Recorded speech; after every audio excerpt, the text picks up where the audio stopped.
Hey everyone, welcome back to Crypto Cash. Thanks again for joining me here. Hope you're having a phenomenal day. We're taking another look here at Cardano, seeing what's going on with this guy. We're going to jump into the back end data and just roughly understand where the liquidation's at. And when we looked at this earlier today, it wasn't like a massive amount of liquidation. It's kind of like sporadic. So if you look here, you can kind of see it's a little dicey there, but there is a strong amount of concentration. I guess you could say at about 64 cents. And these longs here at about 56 are right on the verge of getting wrecked. Oh man, good luck on that one. It does look like we were going to retest these lower lows though. We'll talk about that here in a minute and as to why that may or may not be the case. Because again, different time frames are providing different results for us, right? So we do want to kind of reevaluate and understand generally what that looks like. So let's go ahead and draw out some new fibs and kind of see what's going on. We'll actually do that on smaller time frames. Let's quickly note on the daily, we had this previous closure here. I think it was a weekly close if I recall correctly. Sorry, turn this guy off. And just to quickly note, yeah, that was a weekly candlestick close. So this level here at about 57 cents is an important level. We haven't closed the weekly above that level yet, but being up on top of that on the daily is a positive contributing factor. Okay, so generally speaking, that's a good sign, but I would like to see tomorrow close above that level, and then we'd be in pretty decent shape to be able to respect that as a support level. For now, it's kind of tentative because we jumped up so quick in a short amount of time that it's kind of hard to say. But you can see it obviously retest that level, at least as a resistance first, and we haven't yet hit it as a support, at least from what I can tell.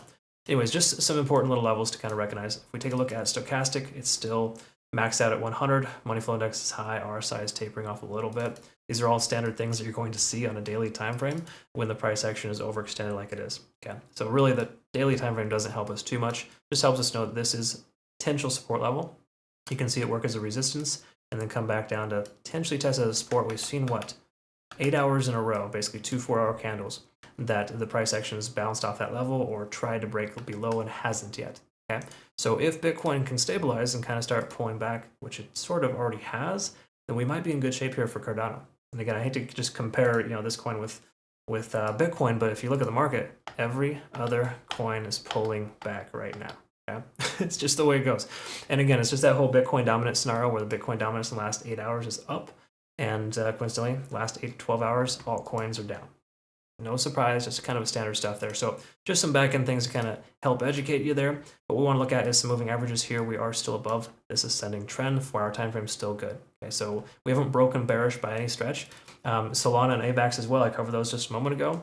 They're exuding bearish behavior, but we still have to presume that the larger trend lines and the larger trends are going to continue, at least until they don't. We're ways away from testing those levels, so the price is due for a correction at any normal time. So it's not a surprise to see the price pulling back like it is here. Okay. RSI is holding above 70. That's a very good sign. That's typically a support level. Money flow index is starting to plateau, which is great. Stochastic is still swinging down, so if we can kind of maintain this price point for another 12 to 24 hours, get that stochastic to start to swing upwards, we could very well see our next leg up. But at this point here, we got to presume the price could continue lower until it doesn't, just simply based on the fact that we have a lot of divergence in the market right now and the price action pulling back. While it is natural for it to pull back, this is kind of an aggressive one. So really a lot of this hinges on Bitcoin either tanking or just holding its price point. If Bitcoin can go sideways right now, I think we'll be just fine for these coins to go ahead and continue further up. Okay, so again, just some friendly advice there. We're not out of the woods yet, but I don't think we're in dire straits either. Hypothetically, we're at a 2 right now. We could see another 24 to 48 hours of continuation of the downside. Okay, so keep in mind this continuation of the upside. What goes up must come down. Okay, we just got to be prepared for that. So I'm not telling you to sell your position. I'm just saying that you should probably adjust your stop loss to, at the very least, break even, maybe even obviously above if you can, and consider taking some profit. There's nothing wrong with taking profit. If you're one of those folks that has to, boast on social media about your 100x leverage trade on Cardano that shows 2,000%, then maybe you shouldn't do that. You just hold on for dear life and see what happens. But if you're actually a real trader and you're truly trading, you have to take profits. It's the only way to stay profitable. That's the reason why we consistently take profits here. Like, this is our scalping bot. We just took a massive amount of profits with a bunch of shorts. That was just in the last 4 hours.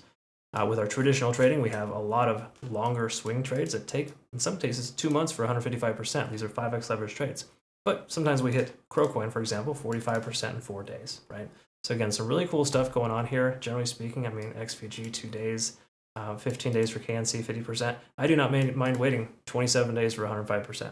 Okay, again, different strategies for different scenarios there, but altogether, profit is profit, and just make sure you consider taking it. That's all I'm saying. So hourly, let's wrap this up here with the hourly here. We're not going to worry about the fibs just yet. I'll go ahead and post a playout chart here in a little bit with all that as well.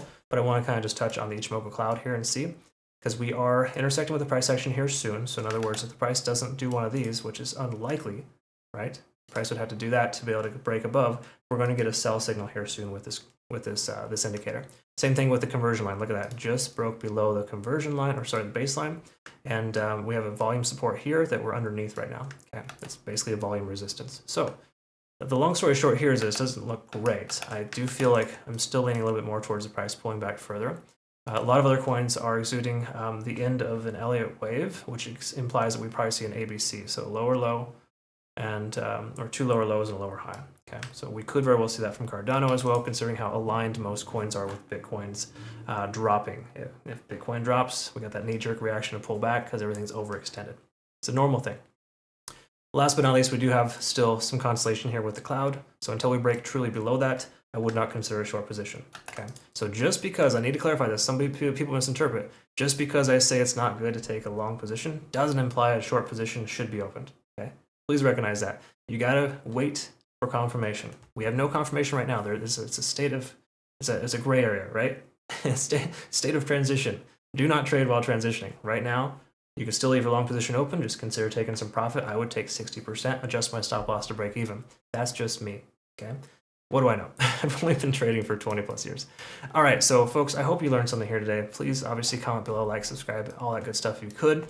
Help yourself as well. Join the best exchange in the world, my personal opinion. No VPN, no KYC, $5,500 in bonus rewards. Use my link to register. And I'll tell you what, you're going to discover you like them a lot. Nothing against BingX. I'm still affiliated with them. They're one of our exchanges actually here that we're partnered with. However, they require a VPN now, and most of my US, Canadian, etc. members are having difficulty with that too. So if you want to not worry about it, jump on over to Bitunix. Phenomenal exchange. All right, folks, thanks again for watching. Look forward to seeing the next one. Take care.